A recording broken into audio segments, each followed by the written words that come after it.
నమస్కారం అండి. నా పేరు లక్ష్మి అండి. మనం ఈ కార్తీక మాసంలో లాస్ట్ రోజున పాడ్యమి రోజు చదువుకునేది పోలి స్వర్గమునికి వైకుంఠముని పోవుట అనేది ఉంటుంది చూడండి. ఒకసారి అది కూడా నేను ఒకసారి వీడియో అప్లోడ్ చేస్తున్నాను చూడండి. ఆంధ్రదేశమున పవిత్ర కృష్ణానదీ తీరమున బాదరాను గ్రామం ఉండెను. ఆ గ్రామంలో నివసించుచున్న అన్ని వర్ణముల వారును అన్నిటను సంపన్నులై ఉండిరి. పాడి పంటలు, భోగభాగ్యములు, సుఖశాంతులు మున్నగువానితో ఆ గ్రామం సంతోషపూర్ణమై ఉండెను. ఆ గ్రామంలో పోతడు అను పేరుగుల చాకలివాడొకడు కలడు. అతని భార్య మాలి క్రూర స్వభావురాలు, దయాదాక్షిణ్యములు లేనిదే గయ్యాలి అని పేరు పడెను. వారికి 9 కుమారులు కలరు. ఆ దంపతులు తమ కుమారులు 9కిని తగిన సమయముల యందు వివాహం చేసిరి. మొదటి 3 కోడళ్లను తమ అత్తగారి వలనే పొగరుబోతు స్వభావం కలిగి చెడ్డ పేరును తెచ్చుకొనిరి. అత్తగారితో సమానముగా గయ్యాలి తనమును చెడు స్వభావమును కలిగి ఉండరి. 4వ కోడలు పోలి మృదు స్వభావురాలు. భర్త యందు ప్రేమ, గౌరవము, పెద్దల యందు భక్తి, ధర్మ దైవ కార్యముల యందు ఆసక్తి కలిగి ఉండెను.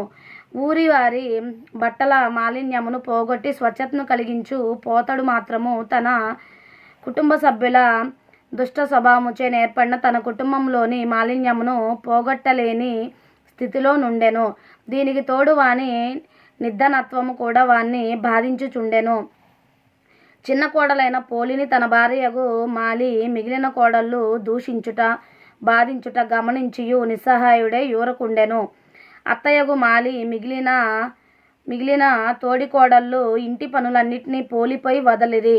ఇంటి పనులన్నిటినీ మారు మాటాడక తలవంచి చేయుచున్న ఆమెపై జాలి అయినా లేక ఆమెపై చాడీలు చెప్పి ఆమె భర్తచే పోలిని కొట్టించి తిట్టించి సంతోషపడుచుండిరి. ఈ విధముగా తనను అత్త తోడికోడళ్ళు అనేక విధములుగా బాధించుచున్నను, భర్తకి చాడీలు చెప్పి కొట్టించుచున్నను, తిట్టించుచున్నను. పోలి తన శాంత స్వభావమును, దైవభక్తిని, ధర్మకార్యశక్తిని విడువక కాలమును గడుపుచుండెను. ఇట్లుండగా కార్తీక మాసం వచ్చెను. గ్రామంలోని వారందరూ కార్తీక మాస స్నానములను చేయుటకై కృష్ణానదికి పోవుచుండిరి. నదిలో స్నానము చేసి తీరమున దీపములను వెలిగించుచు పూజలను చేయుచుండిరి. ఇట్లు గ్రామం నుండి నదీ స్నానమునకు, దీపారాధనకు, పూజలకు చాలామంది వెళ్ళిరి. అటు వెళ్ళిన వారిలో నిజమైన భక్తులు కొందరుందురు. కొందరు తామును వారికి వలె పూజా మున్నగువాణ్ణి చేసి పుణ్యమును సంపాదింపవలయునని తలచి నదీ స్నానం మొదలగువాణ్ణి చెయ్యుదురు.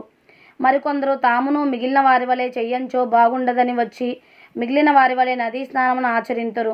ఇట్టి వీరందరినీ చూచి వినోదించుటకై కూడా మరికొందరు నదీ స్నానం మొదలగువాణ్ణి తయారగుదురు.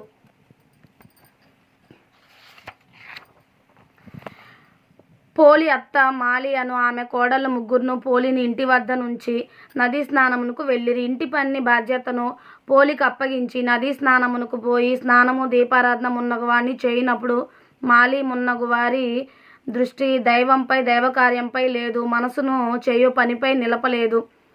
బట్టి వారిలో మొదటి నుండి లేదు. స్నానం మొదలగువాణ్ణి చేయుచున్నను వారు పోలి ఇంటి వద్ద పాలం తాగుచున్నదేమో, పెరుగు, వెన్న మొదలగువాన్ని తినుచున్నదేమో, లేక వాన్ని అమ్ముకొని సొమ్ము చేసుకొని దాచుకొనుచున్నదేమో అని అనేక విధములుగా తలుచుకొనుచు తమ తలపులను మాటల్లో పక్కవారికి తెలుపుకొనుచు తమ బుద్ధిని, మనసును పోలిని ఆడిపోసుకొనుట యందు నిలిపిరి.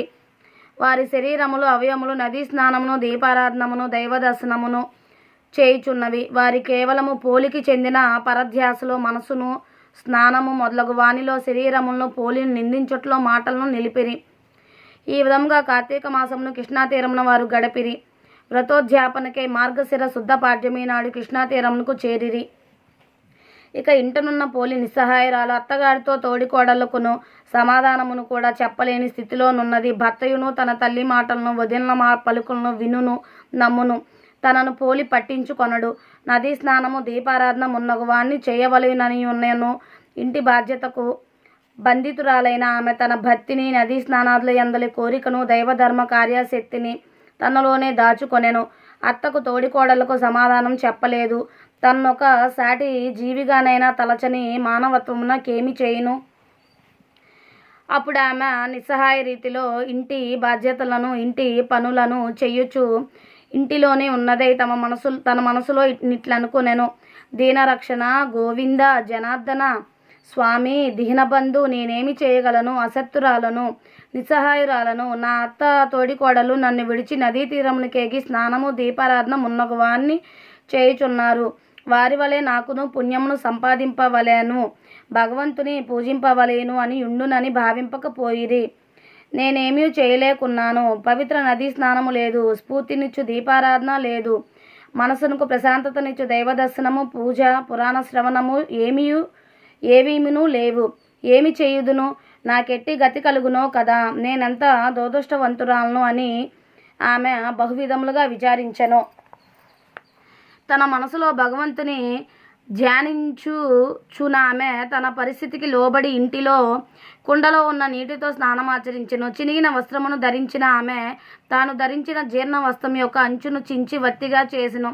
దాన్ని ఒక పాత్రలో ఉంచి కవ్వమును కట్టిన కొద్దిపాటి వెన్నం తీసి ఆ పాత్రయం నుంచి దీపమును వెలిగించి, స్వామి పుండరీకాక్ష, గోవింద, జనార్దన, అనాథరక్షక, దీనబంధు, దయచూపుము. నేను అసత్తురాలను, నాపై ననుగ్రహము ఉంచుమని ప్రార్థించెను. ఇట్లు దీనావస్థలో ఉన్న పోలిని వైకుంఠమున ఉన్న దయాసముద్రుడగు శ్రీ మహావిష్ణువు గమనించెను. ఆమెపై అనుగ్రహము కలిగెను. ద్వారపాలకుడైన సుశీలుడను వాణ్ణి చూచి పోయి నీవీమెను వెంటనే సగౌరవంగా బంగారు విమానం నెక్కించి తీసుకొని రమ్మని ఆజ్ఞాపించెను. సుశీలుడను వెంటనే పోలి ఉన్న చోటునకు బంగారపు విమానంతో వచ్చి, ఓ సాధ్వి, మంచి నడవడిక గల ఉత్తమురాలా, నిన్ను ఈ శరీరంతోనే వైకుంఠమునకు తీసుకొని రమ్మని శ్రీ మహావిష్ణువు పంపెను. కావున వెంటనే వచ్చి విమానం నెక్కుము రమ్మని తొందర పెట్టెను. ఆమెను విమానంపై నెక్కించుకొని చుండెను. అప్పుడే రథోద్యాపనం చేసుకొని పోలి అత్త, మాలి, మిగిలిన తోడుకోడల ముగ్గురిని ఇంటికొచ్చిరి. మాలి జరిగిన దాన్ని తెలుసుకొని తాను వైకుంఠంకు చేరవలనని తలచి విమానంతో నెగరబోవు పోలి పాదములను పట్టుకొన్ను. మాలి పెద్ద కోళ్ళు తన అత్తయ్యకు మాలి పాదములను పట్టుకొన్ను. అట్లే ఆమె పాదములను రెండో కోళ్ళ పాదములను మూడో కోళ్ళు పట్టుకొనిరి. ఈ విధముగా వైకుంఠమునికి విమానంలో పోవుచున్న పోలి పాదములను పట్టుకొని అత్త మాలి ఆమె పాదములను పట్టుకొని పెద్ద కోళ్ళు, ఆమె పాదములను పట్టుకొని రెండో కోళ్ళు, ఆమె పాదములను పట్టి వేలాడుచు మూడో కోళ్ళు చూచి వారికి విచిత్ర దృశ్యమును కల్పించిరి. వైకుంఠ విమానమును నడిపించు సుశీలుడు వీరిని